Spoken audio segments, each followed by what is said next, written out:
Okay, we'll go ahead and get started. Welcome, everyone. Thank you so much for joining us today. My name is Allison Weiss, and I'm the Associate Director of Corporate and Executive Education at the Brown School of Professional Studies. The mission of the Brown School of Professional Studies is to take all of the incredible resources at Brown University and make them accessible to you in order to give you the skills, the networks, and the tools that you need to transform the way the world works for good. And we are so passionate about that mission because, according to recent employee engagement surveys, the way the world works now is not working for the majority of people. According to a Gallup study that was done in just November of 2023, so quite recently, 70% of the US workforce reports being disengaged at work. And that has huge ramifications for innovation and productivity on the business side, and also for mental and emotional well-being on the employee and their team side of the equation. So this has huge impacts and matters a lot, especially because most of us spend over 50% of our waking lives at work. In addition, 44% of the global workforce and 52% of US employees reported they experienced a lot of stress in just the previous day alone. And here's a quote that really stood out from this study. Employee stress has been rising for over a decade. Gallup finds that managers play an outsized role in the stress workers feel on the job, which influences their daily stress overall. And I know that that paints a pessimistic picture, but actually I would argue that there's a really optimistic interpretation of that sentence. Because managers play an outsized role, having people like you take time out of your workday to attend a session like this to learn how to strengthen talent development means that you can play an outsized positive role in transforming the way the world works to make it work for everyone. So thank you for being here, and thank you for choosing the School of Professional Studies to be your partner in building the skills that you need to change the tide, have an outsized influence on the mental, emotional well-being and the outcomes that your team are able to produce. And I hope that you will see us as your partner in your professional journey, whether you're looking to future-proof your own career, unlock the potential of the people around you, or make a positive impact on the world. We offer in-demand programs on a variety of different topics in a variety of formats to fit into your busy lives. We have 33 professional and early career master's degrees. We have 30 plus non-credit programs in short programs and certificate formats. And we can work with you to bring anything that you need, anything you can dream of, to your organization as a custom program. So we hope that you see us as your partner throughout your career for every stage of your journey. In particular, we focus on 3 areas of programming. The first is in healthcare. We have a Master of Healthcare Leadership, a Digital Health Innovation Certificate, and a full portfolio of mindfulness-based programs.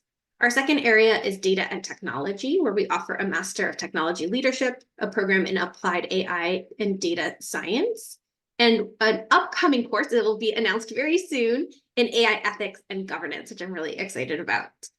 And in addition, we offer a whole portfolio of leadership programs ranging from our executive MBA program, our applied DEI strategy certificate, a portfolio of coaching programs, an effective communication program, an executive program in general management that will be announced very soon and is based on the 12 skills methodology that you're going to get a taste of today, and a course in innovation leadership. And at the intersection of all 3, we can customize something for you at your organization. And I also want to put a plug in that you have the opportunity to influence the future of our portfolio. We are growing quickly and aggressively, and we are excited to launch new programs. So at the end of today's session, after you get to have a preview of what this content can look like with Ed, and you get to learn a skill with Ed today through this masterclass, we'll ask you for your opinion on what the future of our portfolio should look like. And just one last housekeeping note before I introduce and turn things over to Ed, which is that we will have time for Q&A at the end, and I would love to receive your questions throughout. It allows us to be as efficient as possible to answer as many of your questions as possible. So if you do have a question, click on your bottom bar of Zoom, click on the Q&A button, and type and submit your questions there. And I will be watching this throughout today's webinar, and I'll be ready to answer, or I'll be ready to ask the questions to Ed. He will be the one answering your questions. So with that, I'm really excited to introduce and turn things over to our incredible professor of the practice and leadership, Ed Barrows.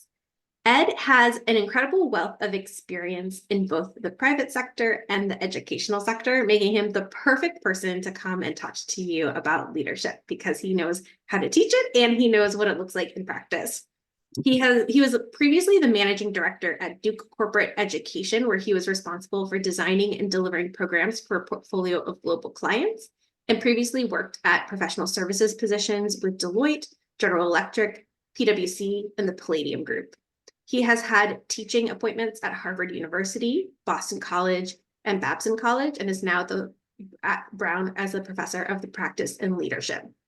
He's a co-author of 2 books, 12 Skills, which will help shape today's discussion, and Managing Performance in Turbulent Times. He is also an ICF, an International Coaching Federation certified coach, and a member of Harvard's Institute of Coaching. And prior to being in the private sector, he was in the Marine Corps. Thank you so much for being with us, Ed. We feel so appreciative that we get the chance to learn from you. And with that, I'll turn things over to you. Thank you, Allison. You know how I appreciate your introductions. Good to see everybody. Hope you're doing well. I'm assuming everyone can see my screen. So for those of you who are new, welcome. That if you've not been to one of our Let's Talk Core Leadership sessions before, it's great to have you. For those of you who are coming back, nice to see you as well. For those of you, or if you know people that wanted to see these sessions but weren't able to, just check out the SBS website and you can always see the replay on YouTube. So here's what we're going to do today, and I'd love for this to be an interactive discussion. I think most of you who have been here before understand that. I see we have people in here from Hawaii and Los Angeles and all kinds of places beyond. So we want to, as Allison pointed out, we really want to make sure that you get the value out of this time together because you're sharing it with us during your lunch hour or your breakfast or your evening or wherever. So we'll talk about lessons in leadership very quickly. I'll just give you a point to some stuff and resources on 12 skills. My colleague Laura Downing and co-author is on board. And then we'll spend the bulk of today going through talent development. We have a lot to talk about. I think you'll find it interesting. So check back, as Allison said, at SPS. We have a lot of great programs. We're rolling them out all the time. Many will be coming out towards the end of the year. We also have a 2-day coaching session, I should say participation. Allison will talk about that as a course that we run regularly. I think you might find some value in there, particularly because some of the stuff we're going to talk today about has to do with coaching. So this is the 12 skills model. We're doing 1 a month. I can't believe it. We're already in our 6th month. Allison, can you believe that? So we're going to talk about talent development today, but you can see the model and you can go to the website, 12skills.com. But we'll talk about why this is a skill. There's a bunch of resources there. If you want those, I'll be putting up after the session today, the workbook that's you actually want to spend some time thinking through it, your skills, all kinds there for your edification. So why talent development? Let's get right into the content. Again, these books that I always put over on the side are not an endorsement of any one particular book. The purpose is just to give you a sense of some of the things that you'll see out there if you're focused on improving talent development for yourself or the people you work with, your organization. So why bother with this? Why is it a 12 skill? One of the ones we put in our book is a lot of skills. I think there's a few reasons, and I'm going to talk about mostly the effect. And it's the same structure we use every time, but the outcome is a little different given the particular skill. So we know that markets have become increasingly volatile. I was just talking with a group on Friday of vice presidents at a large financial institution, Thursday and Friday, and the markets that they're in, from a variety of reasons, are very uncertain. Certainly subject to economic changes. One of the things we want to do when we think about talent is help people build resiliency and a tolerance for the kind of dynamism that continually is present in markets. We talk about technology shifts all the time. So why do we have to talk about talent management or talent development related to that? People need new skills. Organizations are trying to find talent that have skills, and the people that we have, whether they be individual contributors or leaders, need to build skills in things like AI. So that's obviously really, and Allison touched on that, that's something that's very timely today. The workforce in general, an organization, and this is only as good as the leaders and the people that are in that organization, especially since about 80% of organizations today compete based on knowledge. So you need to have retention, you need to have motivation, you need to have people with current skills. And as you see below, individuals need to not only have better skills and learn new things to be relevant, in the workforce, but it also makes people feel valued. It makes people feel like my organization and my manager care about me. They want to make sure that I'm developing the skills, not just for the organization's benefit, but also for my own personal benefit. There's a worry sometimes that when we build someone's skills or invest in them, they might go somewhere else. That's a possibility for sure. Some of you have probably moved jobs over your career. You'll do that, 7 to 12 times. But the reality is we still need people in the organizations that we work in to have the skills that are current. And then it boosts morale, it reinforces culture. I'll talk about that why in a moment.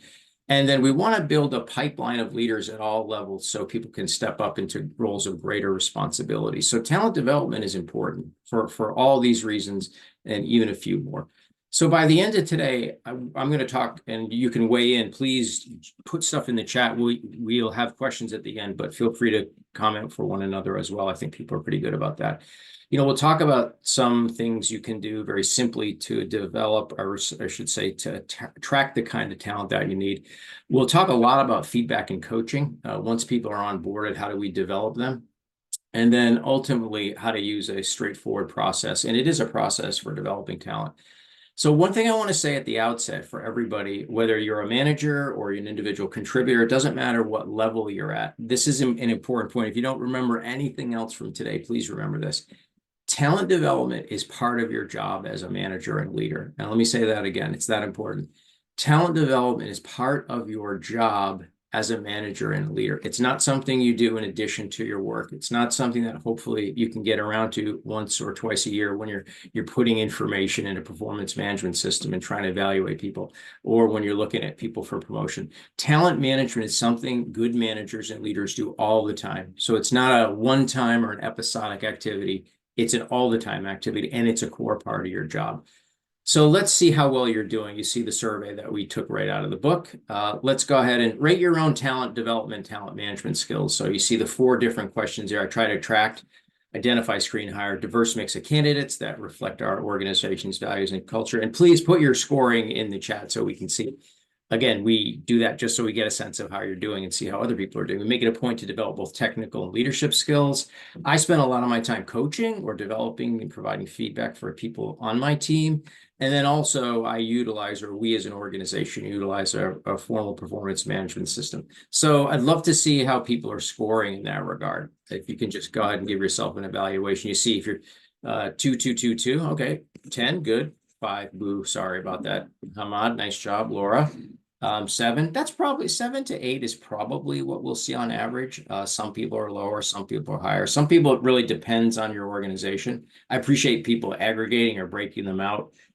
Yeah, I would say, if you're in that 6 to 8 range, that's probably pretty common. If you're a 9 or over, you're probably doing a little more than a lot of people do. If you're 4, 3, 2, as some of you have pointed out, that's okay. That's why you're here. We want to talk about that. There's usually a lot of opportunity for everybody to be better talent managers and people developers in our own organization. So the self-scoring is great. You're in good company here because a lot of people, for whatever reason, don't necessarily either know how to do it or take the time to do it. But we're going to talk about that here today. So I really appreciate everyone sharing. So what's talent management? What's talent development? Well, this is a simple definition. It's in the book, but there's a lot of them. Talent management it's just a matter of anticipating what the human capital needs are for your organization and then developing a plan and activities to meet it. It's you need to bring people in the organization, you develop them, promote them. Harvard Business Publishing, a lot of the content in the book, the 12 Skills book, comes from, I'd say almost 80% of it comes from Harvard Business Publishing. We think it's a good source. We use it for case teaching as well as articles. On one of their blogs for corporate learning, they talk about, talent development cycle as being attracting, developing, retaining employees. And we can parse that out a little bit more, we will today. But there's a lot of challenges with talent development today. I'd love to see people put that in the chat too. What are some of the things you're facing in your organization? But when we think globally about the process, we tend to see talent management, unevenly distributed in organizations in terms of challenges. There's a significant challenge today in finding talent, in attracting and finding the right talent. We tend to follow McKinsey quite a bit.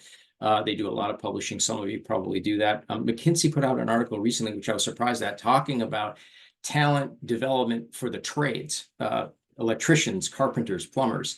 It's interesting because even in some what we would consider historically I would say, well-filled fields, we're seeing a dearth of talent, not just in professional circles that we're pertaining to here, but there's a lot of challenges in finding talent across the board in a lot of different areas. Pilots, for some reason, and I have some clients that actually have their own cadre of pilots in a commercial aircraft. Hard to find pilots today. In fact, I think as United had a commercial recently I saw on TV during the NBA finals about, here's what you need to do to become a pilot. You never really saw that in the past. Burnout, Laura's talking about here. I mean, so it's hard to find good people. You need to get them to come to work for your organization because they have choices, especially if the workforce is constrained in some ways, or they're very talented. You got to build talent. You got to develop them at all levels. It's not just onboarding, although we'll talk about that. They need to be rotated into different responsibilities. They need to be advanced. And we obviously want to hold on to them. Again, back to Friday, I'm suffering from some recency bias. The organization, a very large 50,000 person financial services organization, said we have had a lot of brain drain over the years, the last few years. So that has an impact in organizations. So the point here is at all levels or all parts of the performance management cycle, which we'll wrap up with today, there are real challenges with getting people in, training them, keeping them, and then bringing them in. You see here different comments from Rebecca. We have people with different levels of experience. Even some of the basics are hard for people to do. But part of why you're here is to help with that. Now, let me ask you a question. Think about someone that you've worked with. Hopefully, you've had a positive experience. Who you would say, wow, that person is a really great talent developer. Sometimes I'll refer to those people as a talent magnet, as you remember from the book. Someone that attracts talent. People I want to go work for that woman. She's great at developing talent. Just put in the chat, what are some of the things that people who you've observed over the years who are great at attracting and developing talent, what do they do? What is it that makes them so special? This practice is called exemplar identification and analysis. So we look at people who are exemplars and then we say, what is it about what they do that's great? And then can I do any of those things? Will they work for me? So they instill confidence in people. All right. What else? They give you projects. Absolutely. Rebecca's point. They give you projects to help develop. Yeah, you let people know that, hey, you're doing a great job. Give them future opportunities. There's usually some element of flexibility around what people's individual goals are. They help people feel comfortable with risk taking. Yeah, that's a big one we talked about on Friday is getting to know people and what is important to them. You have that, Lauren, about asking about their goals. People want to develop different goals and some of those may be different than their core job. So helping understand and articulate what people want to develop in addition to their job responsibilities can be very, very useful. Highly productive. That's right. But people who are good talent managers do the things that we've seen here in the chat and some other things. They're really committed to, I think most of it has to do with just making an upfront commitment to being good at developing talent, saying it's important. It's something that we really need to do. And it's not about saying talent development's important, like Anna's point is, it's really, people are our most valuable asset. I think organizations mean that, but we don't always translate it into doing for the employees that we have and building the talent. Now, the reason I make mention of that is because oftentimes as a leader, if you supervise a team of 2 people or 200 people, you have a huge impact on developing talent in your organization, which means people will be happy working there. They will refer your organization and bring other people into that organization. You're building a positive culture and a positive brand. So these are great. I really appreciate these comments. They're right on track with what we want to talk about today, and even beyond that. So it's great. So the process that we use is very straightforward. It goes back to what you saw in the Harvard Business Publishing blog post, a little bit more than that. The process of hiring and developing and nurturing and retaining talent really works around these 4 steps. The first one is we got to hire right. It is very hard to hire right, especially these days. To know that you're getting the right candidate with the right skills. Sometimes we don't do a good job in organizations hiring people, and that may not have anything necessarily to do with the candidate. It can have to do with the organization and our process, and I'll talk a little bit about how to make that, I would say, improve that process. Once we get the right people on board, and that is a challenge, it's developing them properly, making sure that they have the technical skills for their role. Oftentimes they're trained for that. If you went to school for some, say, coding, or if you're an accountant or a lawyer or a medical professional like we have here in the programs at Brown, in our master's programs, but also making sure that along their career, they have leadership development opportunities so that they can create this sort of softer skills. I don't love that phrase, but people use it a lot. The leadership skills that are paired with the technical skills. As a leader or a manager, you're oftentimes providing, or you should be providing, what I'll say, coaching and feedback. Now, we've grouped these into coaching, but I'll delineate between feedback and coaching when we get to that part. But you have a huge role, and it's probably a little more, I would say, nuanced than you may even think, about your ability to develop talent in the positions that you have. It's a huge responsibility in your job as a manager or leader. And I want you to think about how to do it more effectively today by the time we're done. And then lastly, manage. All the things that we're talking about fit into a performance management process. And that's ultimately what guides all of the things that we should be doing is a good corporate organizational process on talent management. So the first thing you need to do is hire right. And you'll hear again, there's just challenges that organizations face finding the talent, attracting them, getting them to the organization. A very simple thing you can focus on. And I want to be clear that this is part of your job, again, is coming up with a good job description or job posting, whether that's going to be external to find a candidate or screen internally for if someone's transferring.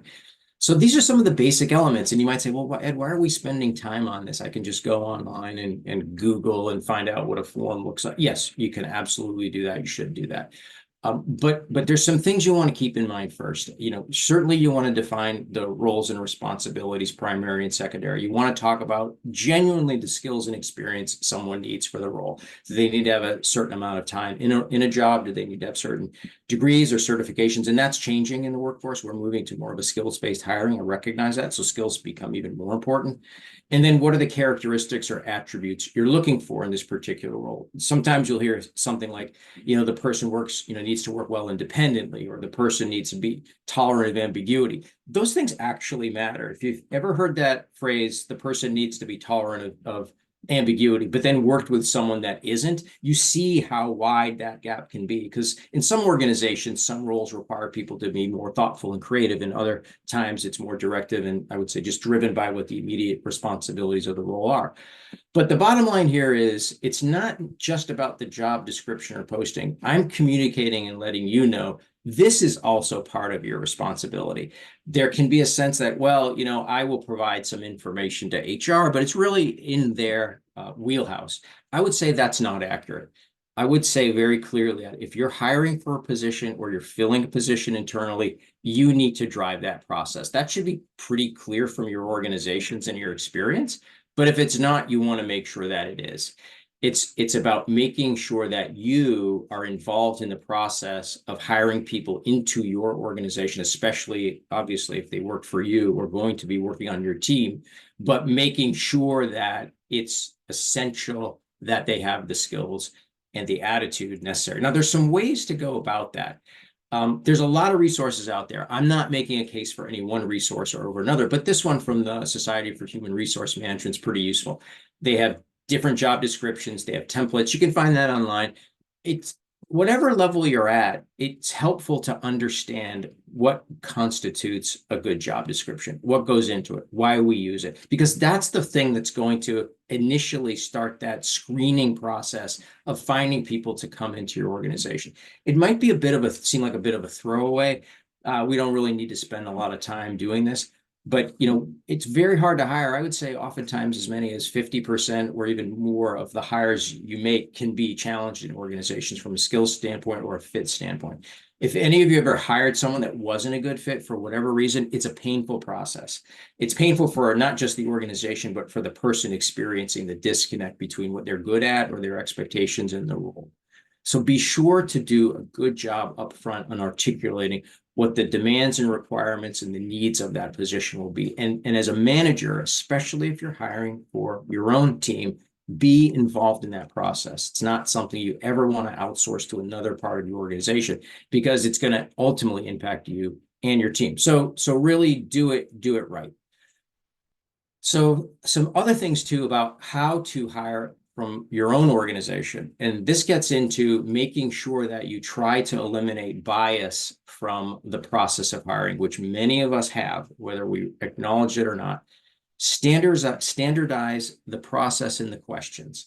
Make sure that someone is going to go through a consistent process when they meet different people in your organization that are reflecting on the candidacy overall and for that particular person being interviewed. Eliminate biases or offset them as best possible in the process. And there's a couple of ways you can do this. Pick a diverse slate of people doing the interviewing, people from different backgrounds, people of different genders, people of all kinds of differences who will see the candidate through a set of different lights. You don't want to have a hiring process where everyone who looks at or speaks to a candidate has essentially the same background. You'll end up having the same biases come through the interview process. So we want to try to offset those and be as open and honest about having interviewers with different backgrounds as possible. And consider using a panel. That's another option. There's techniques out there on panel interviewing on how to set up a successful panel to make it so that it's effective for the candidate and also effective for the organization.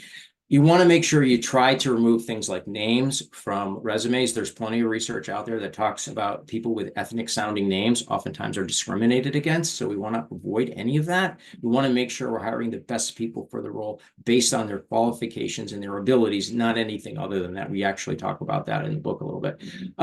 So again, if it's appropriate to ask for work samples or something that's illustrative of what the candidate's capabilities are, again, depending on the situation, that may be something you'll want to consider. But remember, you and your organization have a responsibility to hire right, to set up a process that's fair, to set up a process that does a good job screening candidates, that pulls people together from different backgrounds in the organization, and gives both the organization and the candidate the best chance of equity and fairness in the process as possible. You don't want to find out after the fact that the process wasn't, because you'll end up with an unfortunate outcome for both the candidate or the hiree at that point in time, the person who's hired, and the people who work in the organization.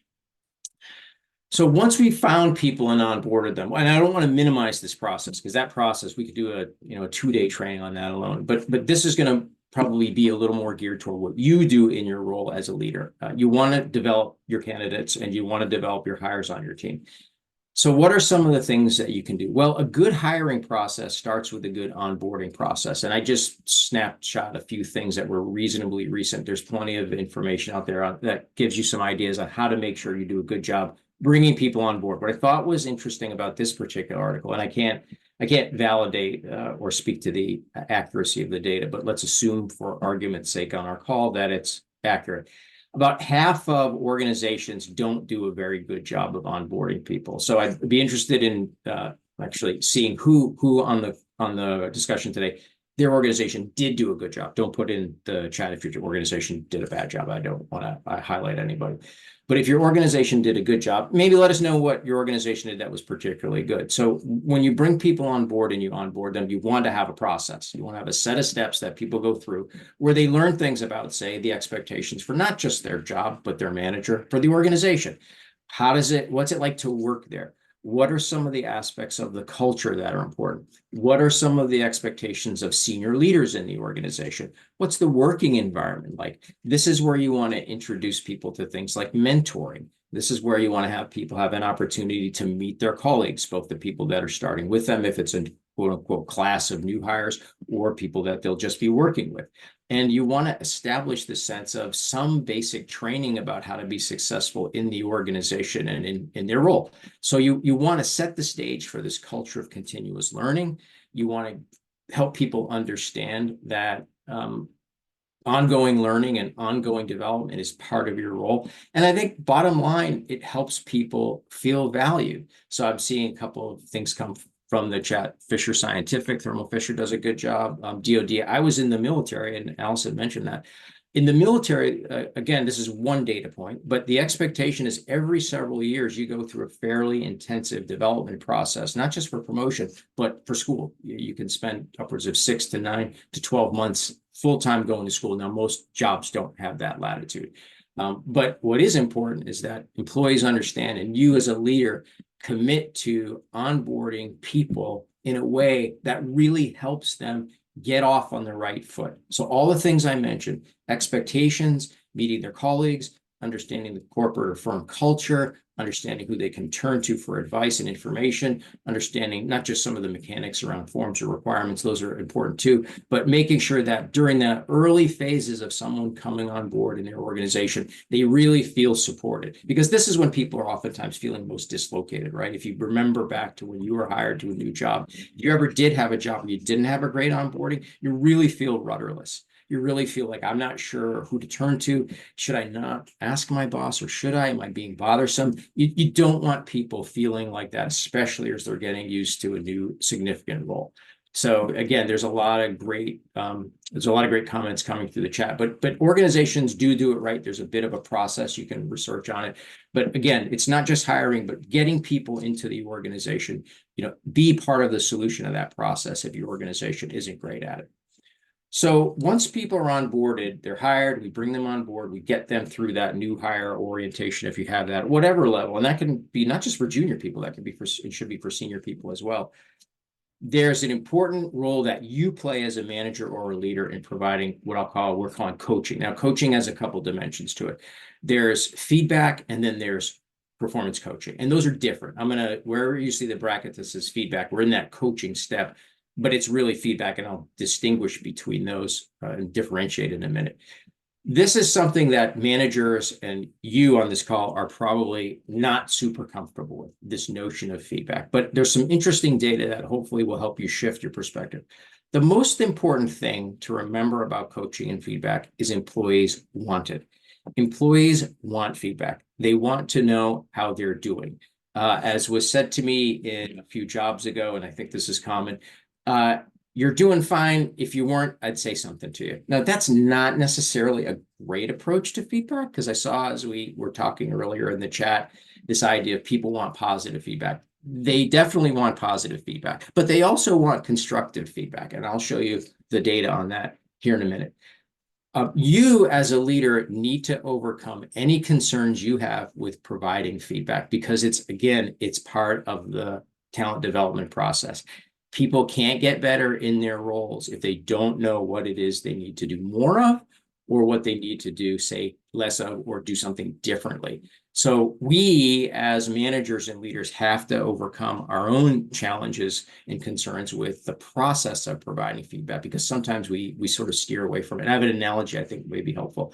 So the style and the way you go about it obviously has a lot to do with it. Allison and I wrote a session last week at Brown where we talked about coaching, and part of it was feedback. But people across the board want feedback. So let's solidify that foundational element, that feedback is a good thing and people want it. And even if we're disinclined to give it, we have a responsibility to do it. Now, this chart I think is useful. So I'll let you take a look at it for a minute. So what it shows here, it's from some research by a firm called Zenger and Folkman. You'll see giving and receiving feedback. So when people are asked, which they did in a survey, they said, how do people feel about giving feedback and receiving feedback? So what you see here is, when it comes to positive feedback, managers by and large are okay giving it, but only a little bit. We don't really love to give feedback in general, but I guess positively it's okay. Managers tend to avoid, as you see in that second bar chart going down to the minus 2.3, managers tend to avoid giving feedback. The sentiment is, I don't really like giving negative feedback. But here's what's interesting about this, is when you look at receiving feedback, employees like to receive positive feedback. But here's what's strange. Employees actually like to receive negative feedback the most. Why do you think that is? Got to put it in the chat. Why do you think it is these responses make any sense to us? Why is it people would want negative feedback? I mean, that sounds like criticism. Helps them grow, gives us something to work on. What else? Gives clarity, reduces ambiguity, points out opportunity. I'm seeing here, constructive is a better word. Well, this is actually from the survey, so I can't necessarily change it. But the idea, find out where they need to develop. So, when you look at just people's immediate reaction is, I want to do a better job at work. I want to perform at a higher level. I want to be a better colleague. I want to do better work. But if I don't know what it is I need to do, yeah, and it's nice not to sugarcoat it when you give the feedback. But if I don't know what it is I need to do differently, then I'm going to have a hard time developing. So I think, again, the point here is feedback is a good thing. We tend to want it. We want constructive feedback, whether you call it negative or otherwise. But the idea is, I want feedback that helps me learn how to do my job better. And we need to keep that in mind, especially if you're a manager, because we definitely need to keep in mind that giving feedback is important. So I'm going to give you a little activity to work on. Imagine, you can just do this on your own. Imagine if you have somebody, now this is a little bit different than say day-to-day, I would say job content specific feedback, it's behavioral. So imagine if you have somebody who shows up on your team late for work. It could be any age, any gender, anybody can show up late for work. Doesn't, you see on social media, they've been going to concerts all week. Not making a statement about anyone's particular background, but this employee, you get a sense that they've been tardy, and it might be caused, you don't know for sure, by this. So your team is approaching you and saying, hey, look, it's frustrating. The person's coming in late. You got to do something about this. Some of you probably have been in a situation like that. So we won't find a partner. I'll just let you do it on your own. But what I'd like you to do is just think about, how would you give feedback? Like if you have a notepad or something nearby, or near your computers, pop up and say, if you were going to give this feedback to someone, just write down what you'd say. I'm interested if anyone's actually brave enough to put it in the chat. We'll see. But what would you just generally say? We've talked about giving feedback and constructive criticism, but how would you give this feedback to somebody? Now you can remember all the comments that you put in the chat about should be positive and constructive and direct and those kinds of things. A compliment sandwich. So Steffi, that's a great point. The compliment sandwich has been shown not to work. So we want to avoid the compliment sandwich, which is, Stephanie, you're a great person. We love having you here. You're a super member of the team. You've been showing up for work. That's bad. Don't do that anymore. But I just want to wrap up by telling you we really appreciate your efforts. Don't do that. That's been shown research-wise not to work. So try to avoid that. We need to respect the team. Sure, make it about the team. I've noticed you've been late. Tell me about what's going on. Yeah, maybe there's something happening. Okay. Again, so contextualizing it around respect, around communication. Yeah, and sometimes people have issues happening at home or work. We don't necessarily know what's going on. Be direct. Yeah, I think that's always good advice. So a couple of things to keep in mind. I've got another little graphic here. There's a technique you can use. And the reason I wanted you to actually give it a go and put it in the chat, thanks for doing that, is there's a tool, some of you may have seen this, it's called the SBI technique. And it just says, what's the situation, what's the behavior, and what's the impact? So you can say to somebody, look, and it gets back to you, Rebecca, you just pointed this, hey, here's the situation that's happening. I've noticed that you've been showing up for work, your team's noticing it over the past couple of weeks.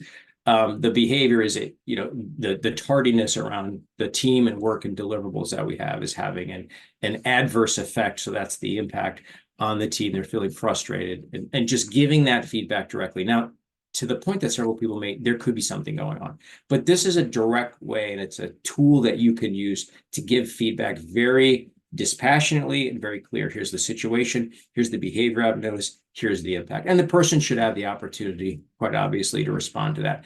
But the point here is there's situations where we do need to provide feedback, where sometimes we shy away from it. But this simple, I would say, 3-step process or 3 criteria process can actually be very helpful. So just, hold on to that. It's not something that we've created here. I've created it. You can Google that out. I think Center for Creative Leadership has some stuff on it too. But it's a very clear, crisp way. And go back and think about if you did write it down, would you change what you put using the SBI approach? And I think you might have some adaptations that could be helpful. But giving feedback can be a challenge, but the more we structure and simplify it, it should make our life easier. Now, the thing I want to wrap up here on the next couple of minutes is this concept of coaching. So I'm taking coaching, and we talked about providing feedback, which is more of a direct approach with an employee. And then we're shifting over to this idea of coaching. And coaching has become, over the last several years, more prevalent in organizations. I'm not necessarily talking about professional coaching where you hire a coach. I'm talking about you as a coaching manager. There's some things to keep in mind. So when we look at the definition in ICF, the International Coaching Federation has one here. Coaching is really, and it says client here, but I would say coachee, just you can think about someone that works with you. It's a process where you're really trying to focus on getting people to think through what's happening, actually inspire them. I know that sounds a little peculiar, but it does work, and really help them build their potential. So it's not necessarily advice giving and problem solving, and I'll talk about that more in a moment. It's really about helping people solve their own problems. Oh, and thanks for restating that. It's about helping people do self-assessments. And that's actually going back to feedback. One of the things that can be really helpful is having people self-assess. Someone asked me this on Friday, is like, what if I have a manager or someone that's not performing well, or doesn't know they're performing? I'll say, well, ask them how they think they're performing to start, so you can get a sense of where you are. But coaching tends to focus on helping people think through and solve their own problems. And it is actually easy and fun once you get the hang of it. Now, some of you are saying, look, I'm already coaching. I coach my team all the time. They come in, they ask for my perspective, I give it to them. This may be true and it may not be true, because some people confuse coaching with advice giving and problem solving. So I'm going to ask you to be honest with yourself and think about, are you really coaching, or are you someone who's problem solving? So I want to give you this little graphic that you see over on the right. And this might seem a little peculiar, but you see the person driving the car and the person riding as the passenger. So I think a way to think about this metaphorically is, in a coaching discussion, it's different than a feedback discussion insofar as the person who is being coached, in this case, the driver, is actually driving the process. That doesn't mean you don't help with some questions, and that's really the tool of the coach and the coaching managers, is the question. But you're getting them to think through how they're performing and where they could perform better. So I'm giving you this little test here when it comes to thinking about whether or not you're coaching. So first off, coaching is not teaching. I'm not coaching you right now. I'm instructing. I'm getting some feedback from you, but let's be honest, I'm not really. I'm gauging your discussion, but this isn't a coaching conversation. It's one way. I'm really telling you or teaching you. So if you find yourself doing that, it's not coaching. Consulting or problem solving. Some of you probably, I think we all do this. Come on in, we'll solve the problem together. We'll go back and forth. We'll think about it. I'll give you my thoughts. You give me your thoughts. Again, not coaching, problem solving. Nothing wrong with problem solving. Nothing wrong with consulting. It's just not coaching. Mentoring, as I talked about when we're onboarding people, bringing people in, setting a relationship, helping them understand the organization, giving them feedback or advice, all very valuable. It's just not coaching. Giving feedback, like we talked about a few minutes ago, situation, behavior, impact, very useful tool. It's just not coaching. And giving advice, this is where a lot of people who think they're coaching really fall down, is this notion of advice giving. So imagine you're at work, and some of you this probably has happened to, and you come home at the end of the day, wherever you go home to, and you say, wow, I had a great day at work as a manager. People kept bringing me all these problems. They kept coming in my office, and I was slaying dragons and putting out fires, and I was dealing with this. I was coaching all day. You probably weren't coaching all day. You were helping fight fires. But the challenge with that perspective is it's not focused on the employee. And here's the premise of coaching. This is, again, one of the few takeaways you want to make sure you keep in mind if you're coaching. Coaching operates under the premise that the person being coached or asking for coaching can solve their own challenges. If you're solving the problem for someone, you're giving advice or you're problem solving. Coaching is about getting that person that you're speaking with to really think through, what are some of the challenges you're facing? What are some of the things you've tried? What are some of the things that have worked in the past? What are some of the things you might want to try? How will you know that it's working? In coaching, again, the tool is the question. It's not the statement. It's getting people to think about what it is they can do using their own agency to solve their own problems. And what you'll find if you become skilled at coaching, and to be fair, some of you probably are quite good at this, is that people will start solving their own problems. And the benefit to you as a manager is you can get people to start thinking through how to approach situations and challenges they have at work. Now, why is that important? Because if you're in that situation I mentioned a minute ago, where people are bringing you problems all day, and you're having a hard time, quote unquote, delegating, you might want to rethink how you approach helping your employees, back to this overall talent development process. Think through how they can solve their own problems. Because if you're solving problems for your employees exclusively in your team, then the question is, how are they being developed? What are they getting out of that? Are they learning to solve their own problems or challenges or think through those? And another reason too is, if you exclusively work with your team and you're the sole problem solver, how will you ever get to a position where you will be promotable? You never want to be in a situation where we say, we can't promote her. She's so great with her team. She solves all the problems. You want to leave a team in place that can self-analyze and come up with their own solutions to challenges. And that has to do with really this process of not just mentoring and feedback, but really developing some coaching skills. Now, going a little bit further, why do this? Well, from the Institute of Coaching at Harvard, they tell you it really is about empowerment. People complain all the time that I don't really get a chance to think or use my creativity at work. You'll hear this oftentimes. Asking people how to solve their own challenges or ways to contribute differently in their work gives them a chance to think about how they can make a different contribution. And oftentimes they'll come up with ideas that are different than the ones you have, and sometimes they're even better. It engages your team. It really helps people focus and take responsibility on their own performance. For high potential employees, they will take on more responsibility. They will take on more training. They will do the things they want to do if they really do want to be developed. It helps both the individual and organization build strengths and capabilities, and it's motivating. People love to work on things that are aligned with what they're interested in.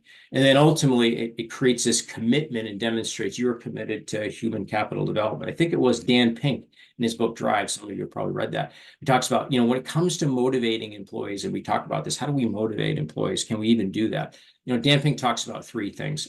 There's purpose, meaning people find purpose in their work. So part of your challenge as a leader is to help people find purpose and meaning in their work. And you can do that by helping align their skills and capabilities with what the organization is trying to accomplish, what your team's trying to accomplish.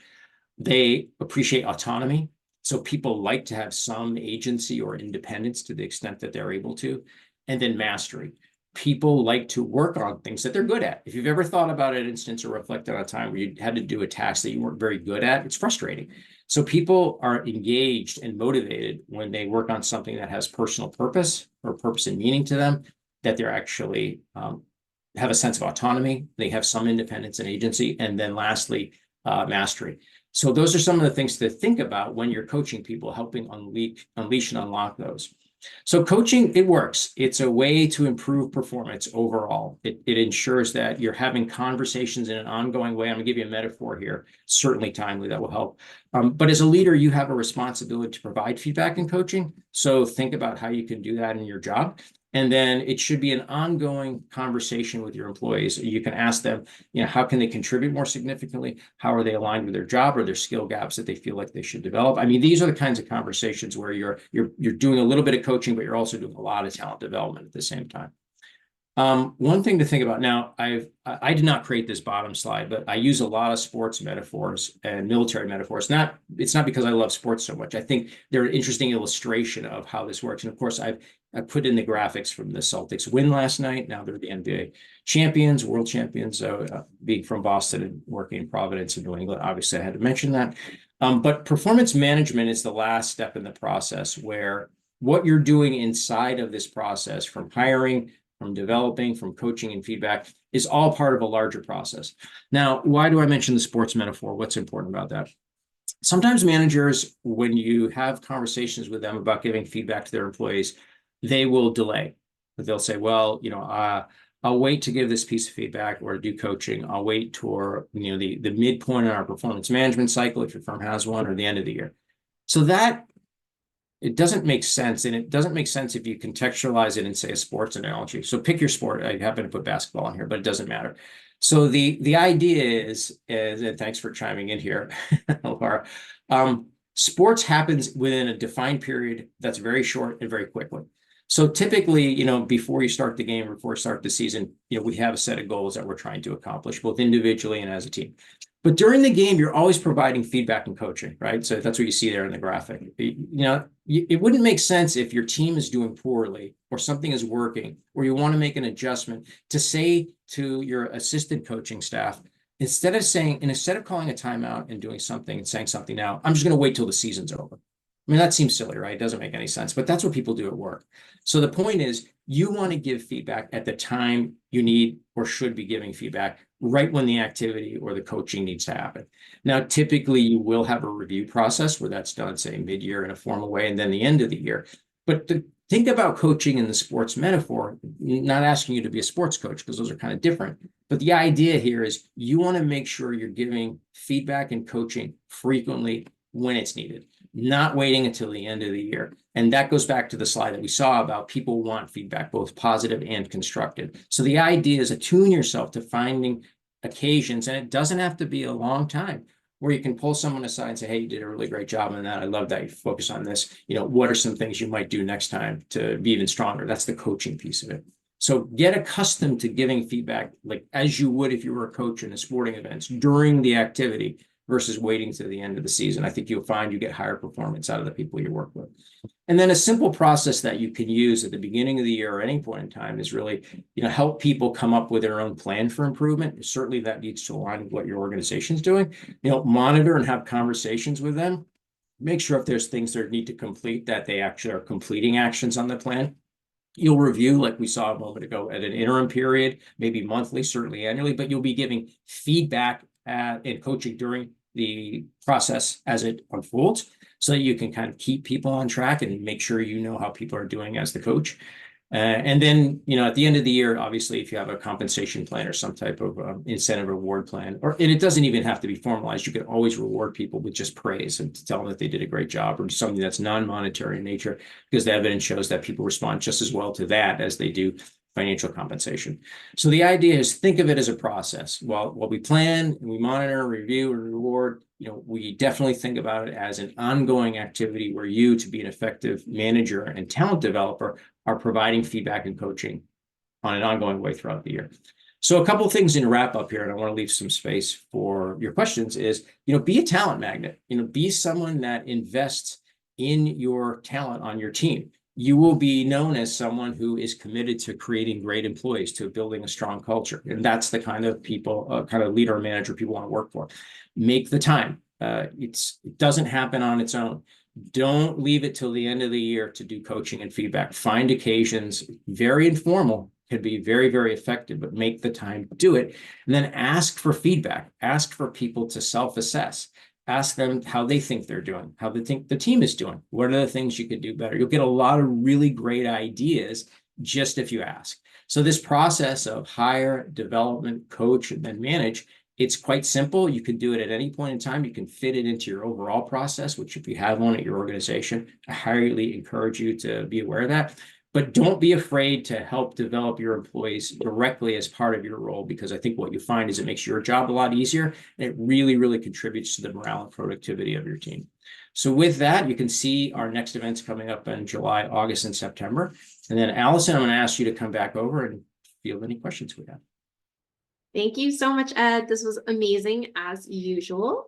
So actually, first, I have a couple questions for the audience. So I have actually just launched a poll, and this is your opportunity to help to shape the future offerings of the School of Professional Studies. We want to offer programs that you want to take. It only benefits us to make sure that we are offering the programs and the skills that you need. And so I have included a 2-question poll that I would love your response on. Question 1 is, which of the following courses would you like to enroll in? And in each of these cases, we're envisioning a 6-week course with 5 hours of work per week. And the choices are 1 on AI business and leadership, 1 on AI governance and humanity or ethics, 1 on enhancing your digital influence, which is kind of personal branding and creating a professional voice. 3 is, or sorry, not 3. The next choice is on go-to-market strategies, how to do market expansion and entry. We have a choice on healthcare analytics, a choice on sustainability and ESG, and a different choice that's still the sustainability realm, but it's more on the green tech revolution. So how do you manage hyper growth and look at the technology itself to optimize? And then secondly, we'd love your help naming one of these courses. So we're looking at creating a course that is going to be on personal branding, but it's like personal professional branding using digital tools. And we have a couple of options for you. 1 is building your digital brand for professional influence. The second choice is crafting your online brand. The third choice is enhancing your digital influence. And the fourth choice is branding yourself for professional influence. It looks like we have about 55% of the responses in. So I'm going to give another 10 seconds to respond before we close the poll and move over to your questions. So this is also a good reminder that if you do have a question, please click on your bottom bar of Zoom, click on Q&A, and type and submit your questions there. We'll have time for probably just 2 or 3, but we will get through as many as we can if you go to the Q&A button and type and submit your questions there. So I'm going to close the poll in another 5 seconds. So 5, 4, 3, 2, 1. Thank you. These are really helpful results, and I'm very grateful. So now we'll go to your questions. The first question that we got was, what do you use as a rule of thumb for proactively addressing negative feedback as a manager? So someone who has seen something happen and you need to address it. In the moment, it can often be really tricky because, emotions are high, but waiting 24 hours feels like it's too late. So what do you do? Yeah, great question. A lot of these things, unfortunately, are a bit of a feel.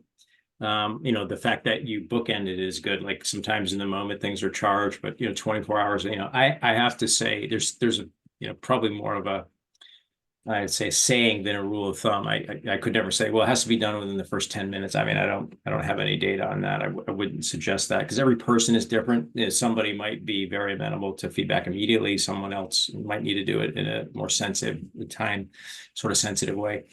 The old adage with feedback and news is it doesn't tend to improve over time. So if some feedback needs to be given, I think the rule is probably the sooner the better in a very tactful and useful way. I think, again, you have to sort of judge if someone's charged or upset.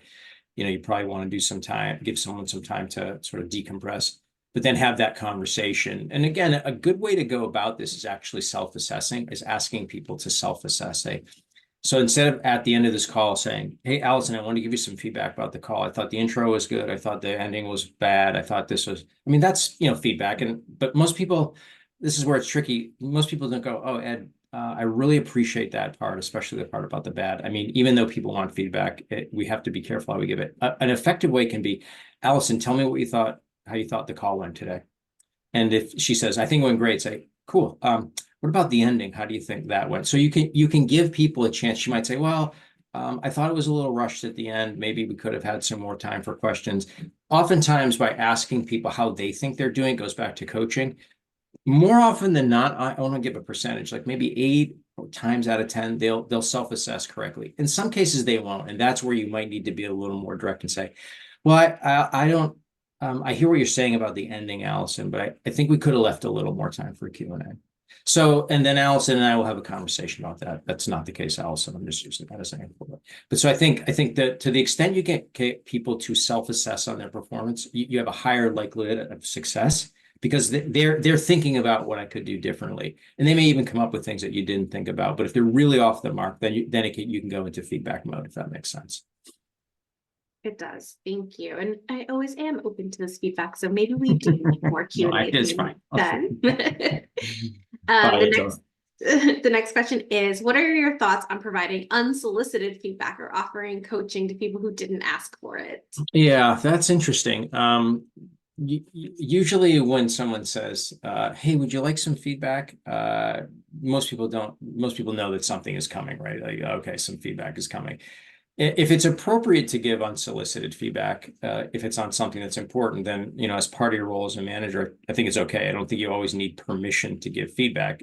Going back to that someone showing up late example, it's a simple example, but in that case, it might be appropriate just to say, hey, I'd like to have just a quick conversation about something that's going on at work and get your feedback or get your take on it.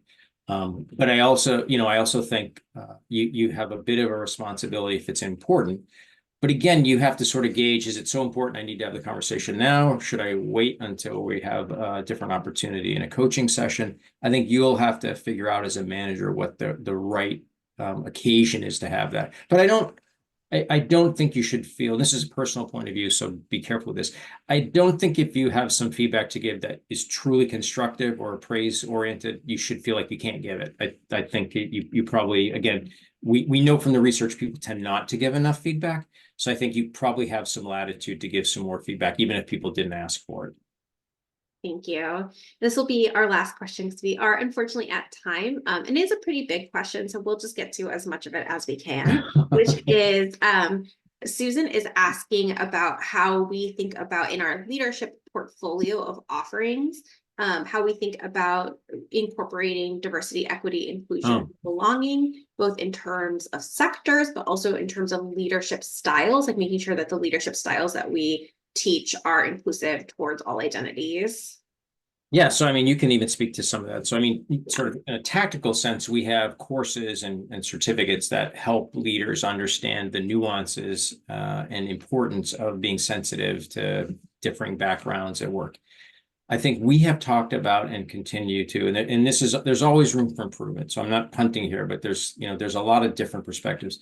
We incorporated in our discussions around how to be a more inclusive leader, how to make sure people, leaders in particular, do a good job understanding people's individual differences and trying to think about being sensitive to those as a leader in the situations that you're in. Everybody on the team is different. They have all kinds of different backgrounds. Mostly people want to be heard and understood. And I think leaders have a job, regardless of someone's, I would say, ethnicity or origin or gender, to give people the space to share and to give people their due and respect that we appreciate their background and diversity. So I think leaders have a lot to do with really setting a stage for understanding and including people. I would say that's an oversimplification, but I've gone through a few of these trainings, and a lot of it comes back to some basic good behaviors around making people feel like they matter, because they do. And I think I don't want to distill DE&I into just a little simple set of phrases. That's not fair.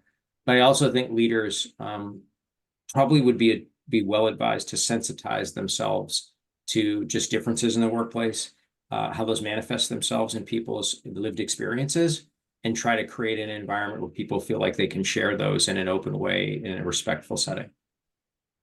Thank you. I think that makes a lot of sense. I also want to kind of close where we started, which is that our mission at the School of Professional Studies is to transform the way the world works for good.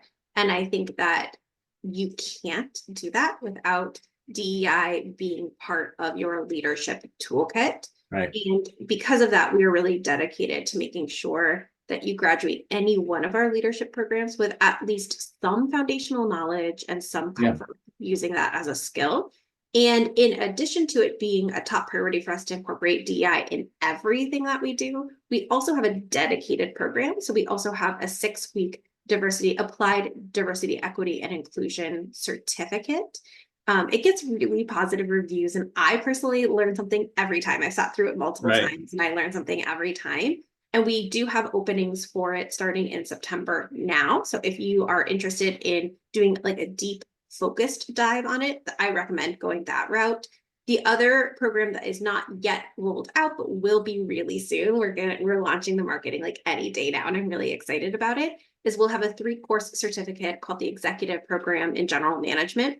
That one's going to be on kind of the other end of the spectrum, where it focuses on leadership, but DEI is incorporated throughout, and DEI is incorporated both as a specific leadership competency and also just throughout in terms of like the examples that we use and the different approaches that we highlight. It's something that was on the top of the team's mind as they were creating it. And it is also spearheaded by someone you already know and love, Dr. Ed Barrows. So we hope that you will join us for that program as well. So those are the two, this is our philosophy and in how we incorporate DEI into our approach. And those are the 2 paths I'd recommend if you're looking to partner with us on building your DEI skill set and leadership skill set. So thank you all so much for being with us today. We are, oh yes, and I see a question in here. Can we send us a link to these certificates? The Executive Program General Management link is not live just yet, but as soon as it is, we will send it, and we will send a link to the Applied DEI Strategies certificate. So thank you all so much for joining us today. We know you're busy, and we appreciate that you chose to spend some time in a masterclass today learning how to strengthen talent development, because it is such a crucial skill, makes a huge difference to your own career and the career and well-being of those around you. And we're so grateful to now have all of you championing this mission to make the world work for good. And thank you, Dr. Ed Barrows, for being with us today. I always learn something from you, and it's always such a joy. Thank you all so much. To see you at next month's webinar. Thanks. Bye.